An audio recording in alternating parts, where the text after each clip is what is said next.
आज के इस एपिसोड में हम एक ऐसे केस स्टडी के बारे में बात करने जा रहे हैं जिसे नाथन कोड़े मसाकर केस के नाम से जाना जाता है। ये घटना आज से 7 साल पहले की है और शायद इस घटना के बारे में सुनने के बाद आपके भी होश उड़ जाएंगे। इस पूरी केस स्टडी में हम एक ऐसे सेटन रिचुअल प्रैक्टिस के बारे में बात करने जाएंगे जिसे इसी केस के साथ जोड़ा गया है। इस सेटन रिचुअल प्रैक्टिस के बारे में जानने के लिए वीडियो को एंड तक जरूर देखिए।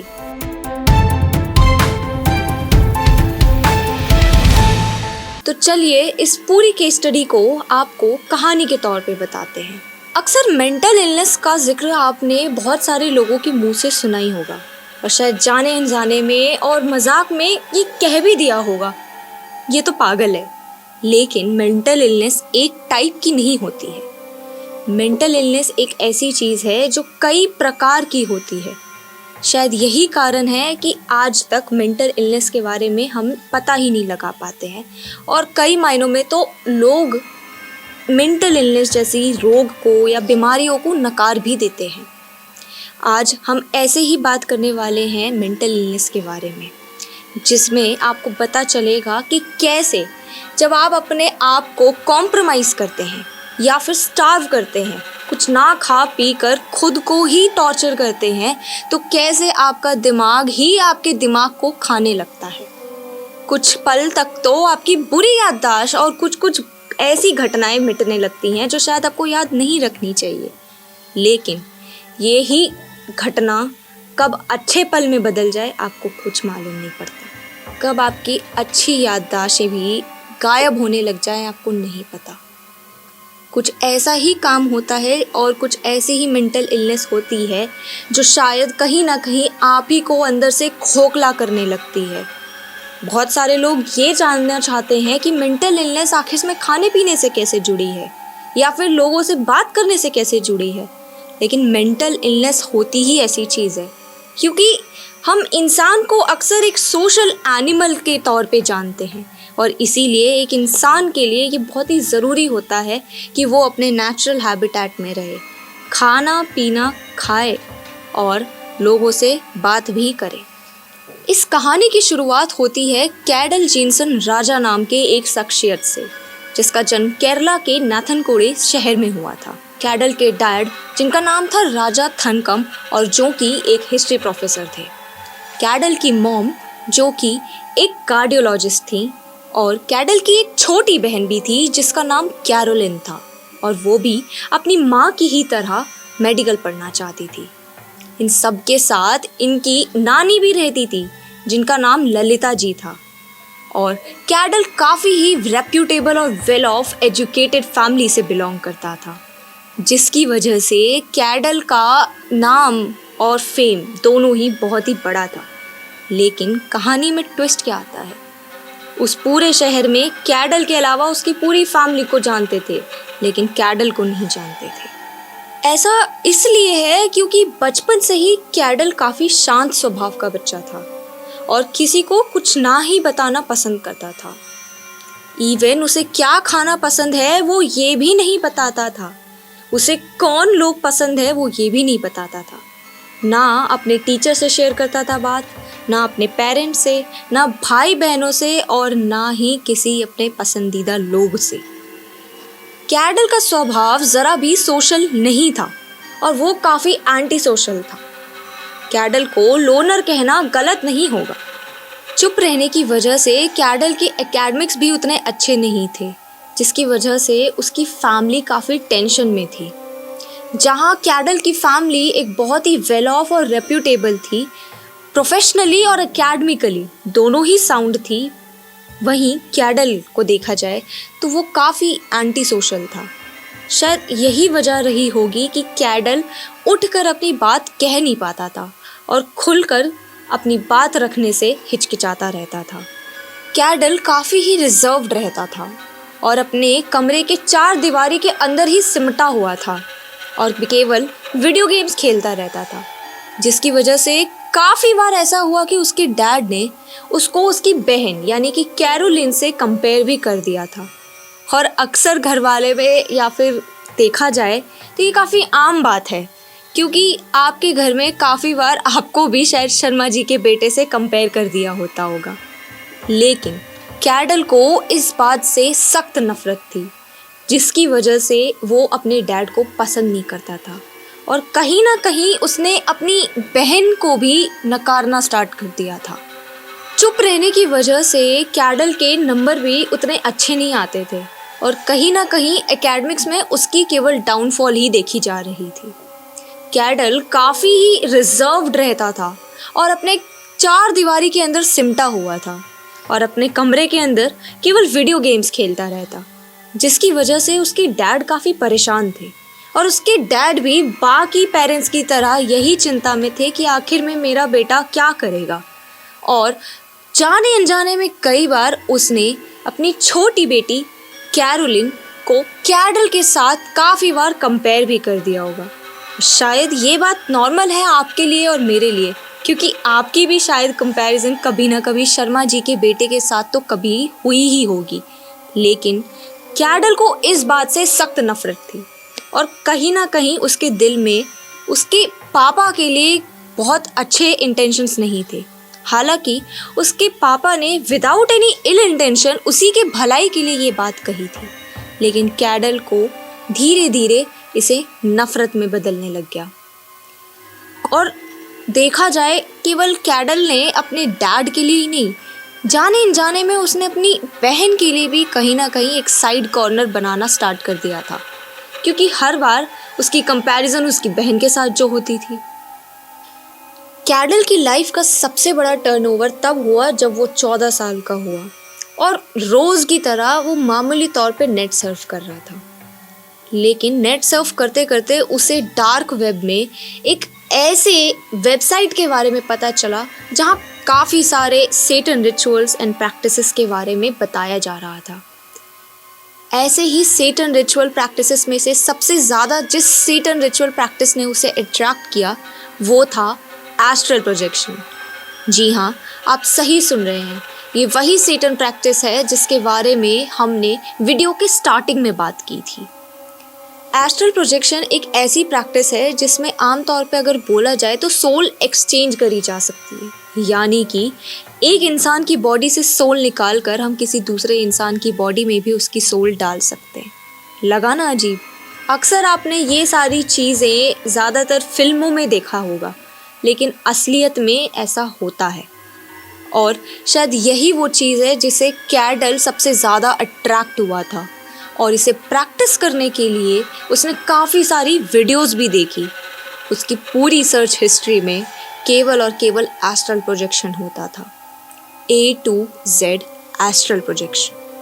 अकॉर्डिंग टू कैडल वो अपनी फैमिली में कुछ भी नहीं था, he was just meant for nothing, क्योंकि जहाँ पे एक सोसाइटी में उसकी फैमिली को काफ़ी वेल और रेप्यूटेबल जगह पे माना जाता था, cattle was doing nothing, just breathing the same air.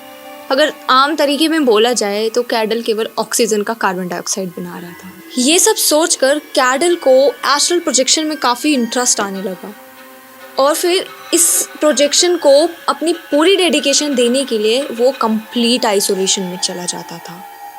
और अपनी पूरी डेडिकेशन देने के लिए कैडल ने इवन अपनी ग्रेड 12 से ड्रॉप आउट भी ले ली थी और अपने पेरेंट्स को ये कहा था कि मैं ड्रॉप आउट ले रहा हूँ किसी चीज़ की तैयारी करने के लिए। उसके पेरेंट्स ने उसका सपोर्ट भी किया, क्योंकि उनको ये लगता था कि शायद इनका बेटा कुछ ना कुछ कर सकता है और कुछ करने की कोशिश कर रहा है, तो उन्हें कैडल को ऐसे रोकना नहीं चाहिए। इसीलिए कैडल के पास ये प्लस पॉइंट था कि उसके कमरे में कोई भी नहीं जाता था। कैडल ने इसलिए अपने परिवार वालों को और इवन हाउस हेल्प को साफ साफ मना कर दिया था उसके कमरे में आने की। अगर मैं आपको उसके कमरे के बारे में बताऊं तो कैडल का घर पूरा 3 मंजिला था, जिसमें पहले मंजिले में कैडल की पेरेंट्स रहते थे और दूसरे मंजिले में कैडल की नानी रहती थी और सबसे आखिरी मंजिला था कैडल का कमरा, जिसमें उसने साफ साफ सबको मना ही कर दिया था आने के लिए, जिसकी वजह से उसके कमरे में ज़्यादातर लोग जाते भी नहीं थे और अपनी कमरे की साफ़ सफाई वो खुद ही करता था। कैडल के पेरेंट्स ने बहुत ही नाकाम कोशिशें भी की कैडल को आगे सपोर्ट करने के लिए।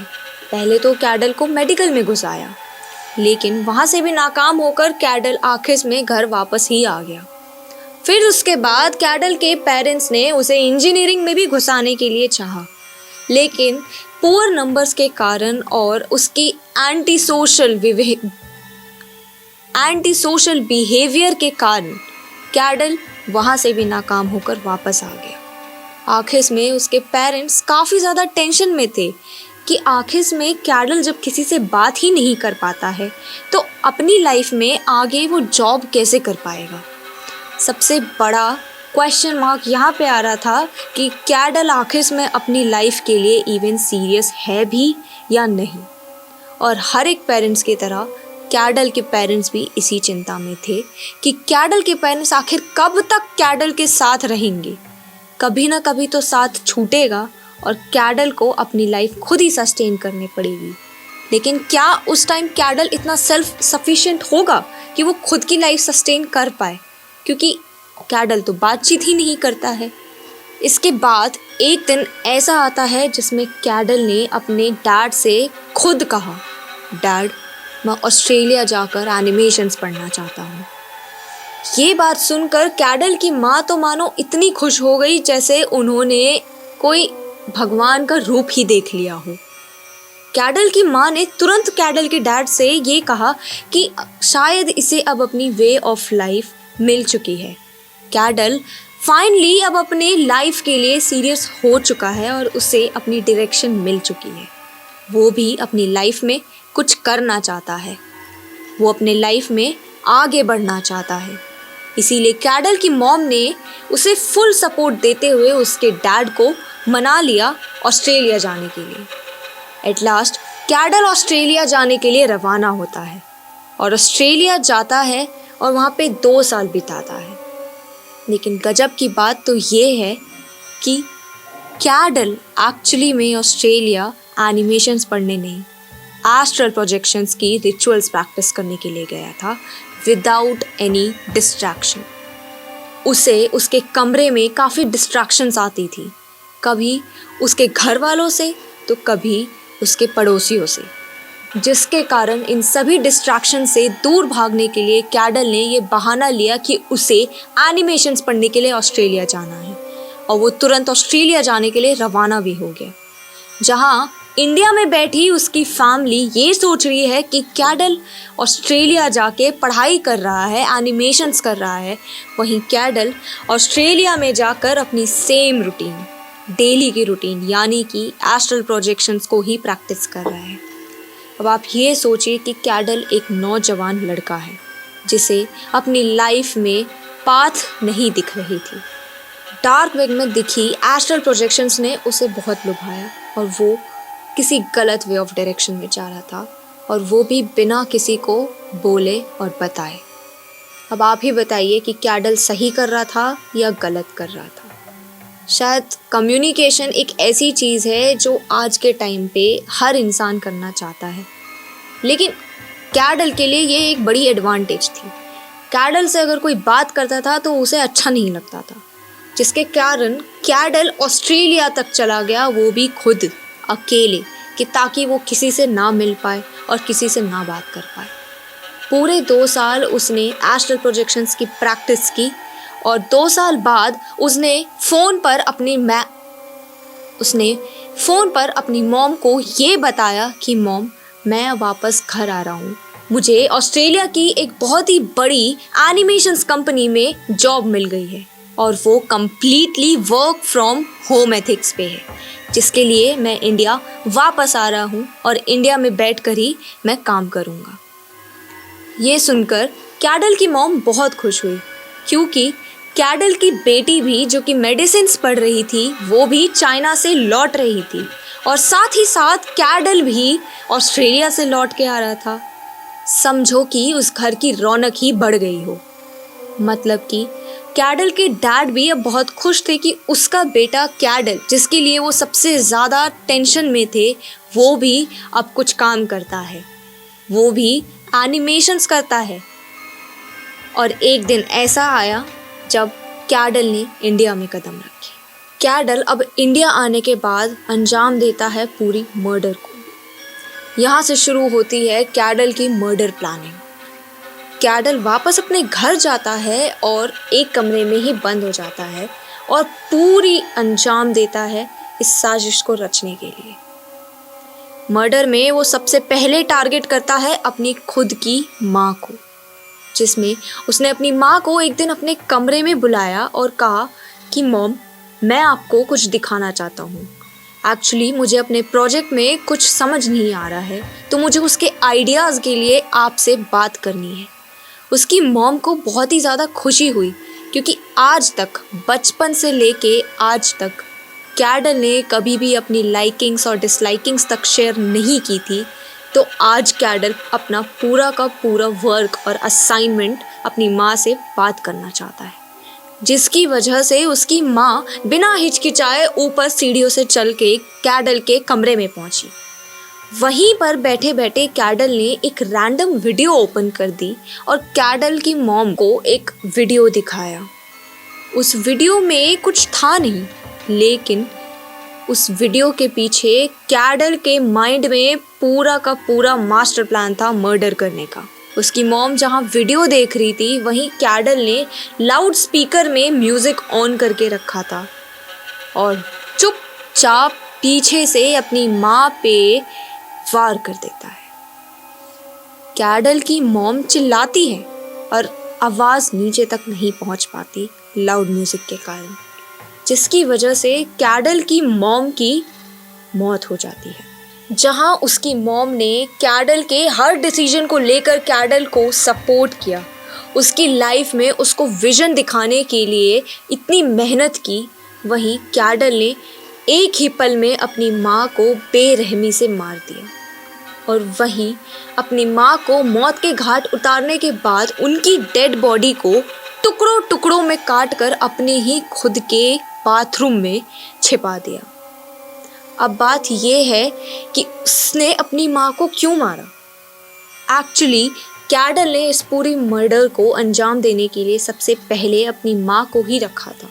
जैसे ही उसने अपनी मॉम का मर्डर किया, उसने नेक्स्ट टारगेट किया अपने डैड को, और ठीक वैसे ही अपने डैड को अभी मर्डर किया जैसे ही उसने अपने मॉम का किया।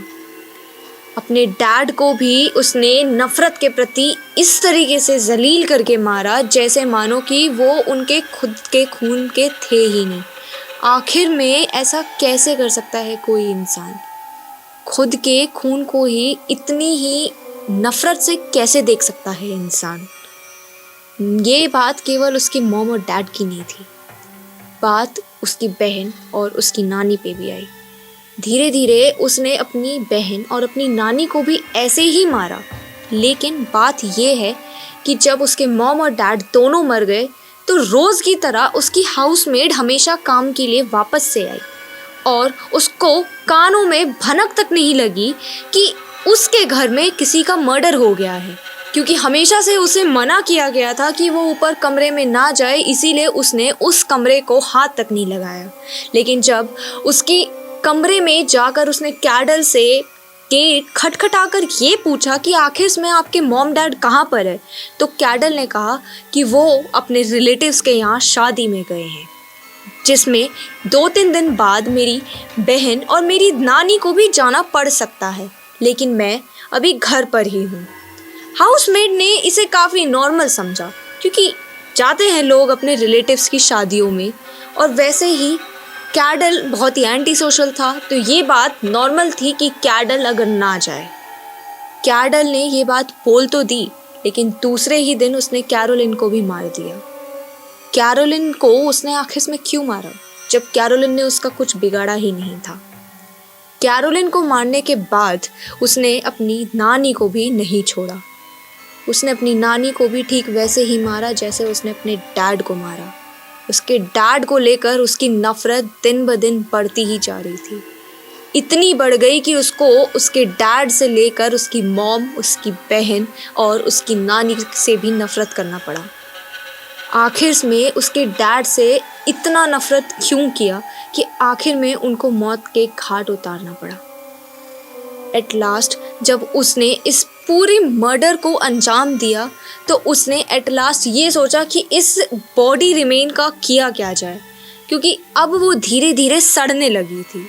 तो एट लास्ट उसने ये सोचा कि वो अपने खुद के ही घर में आग लगा देगा, जिसमें उसकी बॉडी जल जाएगी और किसी को पता भी नहीं चलेगा कि उसी ने ये मर्डर किया है, क्योंकि सबको तो ये लगेगा कि उस घर में 4 सदस्य रहते हैं और वो आग में जलकर राख हो चुके हैं।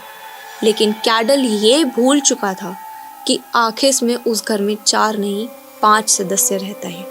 एट लास्ट उसने ये सोचा तो उसने उस कठपुतली को भी उन्हीं डेड बॉडीज़ के साथ रखा जिस पे उसने इस मर्डर को प्रैक्टिस किया था।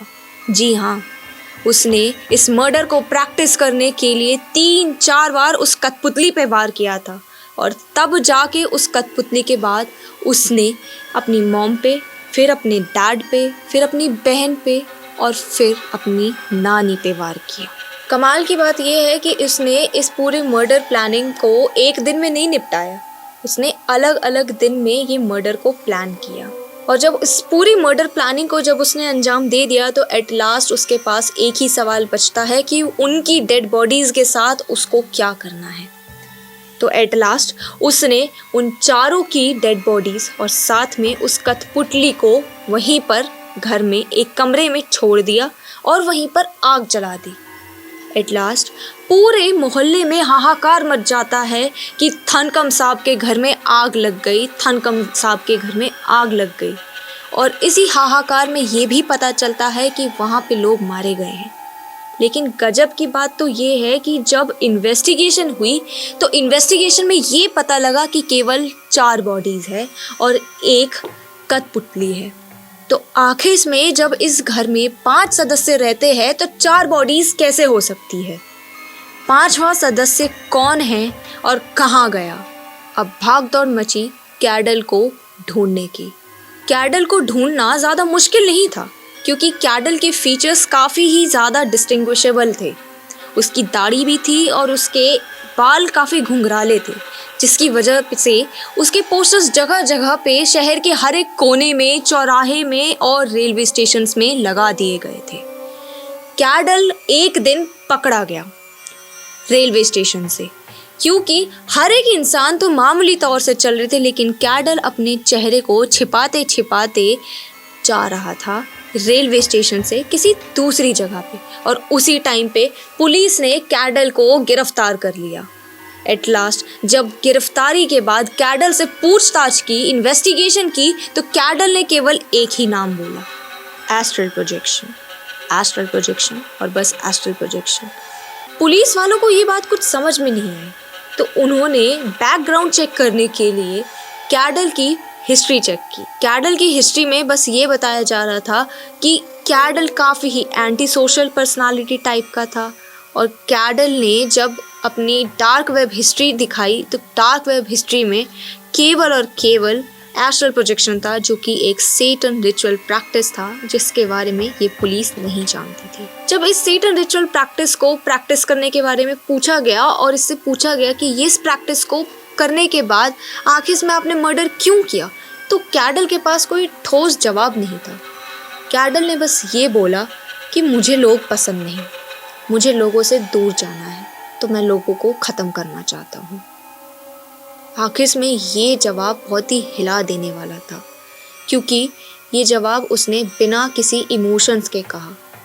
मतलब कि आज तो उसने परिवार वालों को मारा है, लेकिन कल को वो और लोगों को मारने के लिए दौड़ सकता है।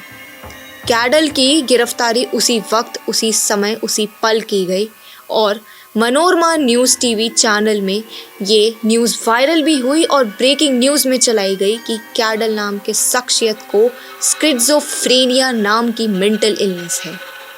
जी हाँ, ये पूरी बात केवल एक मेंटल इलनेस से पता चलती है। आखिर में ये मेंटल इलनेस इतनी नकारी गई कैडल की तरफ से और कैडल के परिवार वालों की तरफ से कि आखिर में उनको पता ही नहीं लगा कि कैडल कब एक प्यार को नफरत में बदल सकता है। कैडल का दिमाग सही और गलत के बीच में अंतर करना भूल चुका था और यही बीमारी उसको आगे खींचती गई नफरत की ओर। आज के लिए बस इतना ही। मिलेंगे आपसे फिर से एक नए केस के साथ इसी शो पे। तब तक के लिए आपसे विदा लेती हूँ।